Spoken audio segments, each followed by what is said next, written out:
గత అసెంబ్లీ ఎన్నికల్లో పోటీ చేసి ఓడిన నేతలే మరోసారి ఎంపీగా బరిలో నిలిచారు.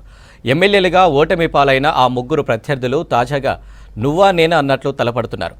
ఇందూరు బరిలో నిలిచిన ఆ ముగ్గురు ఎంపీ అభ్యర్థులు ఎవరు? పార్టీ బలాబలాలేంటి? Let's watch the story.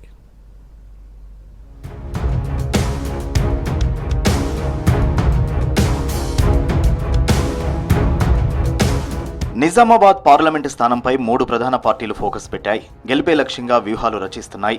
BJP నుంచి సిట్టింగ్ ఎంపీ అరవింద్, కాంగ్రెస్ అభ్యర్థిగా ఎమ్మెల్సీ జీవన్ రెడ్డి, బీఆర్ఎస్ అభ్యర్థిగా బాజిరెడ్డి గోవర్ధన్ పేర్లు ఇప్పటికే ఖరారయ్యాయి.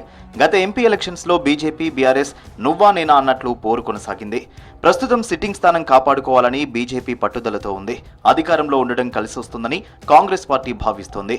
2 పార్టీలను ధీటుగా ఎదుర్కొనేందుకు బీఆర్ఎస్ ప్లాన్ చేస్తోంది.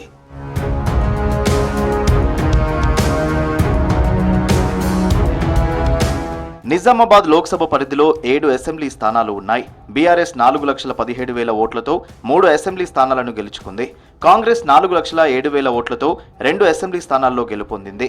బీజేపీ 3,65,000 ఓట్లను సాధించింది.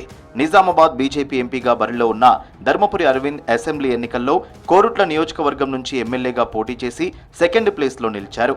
బీఆర్ఎస్ ఎంపీ అభ్యర్థి మాజీ ఎమ్మెల్యే బాజిరెడ్డి గోవర్ధన్ నిజామాబాద్ రూరల్ నుంచి ఎమ్మెల్యేగా పోటీ చేసి ఓటమి పాలయ్యారు. కాంగ్రెస్ అభ్యర్థి జీవన్ రెడ్డి జగిత్యాల అసెంబ్లీ నియోజకవర్గం నుంచి కాంగ్రెస్ అభ్యర్థిగా పోటీ చేసి ఓడిపోయారు.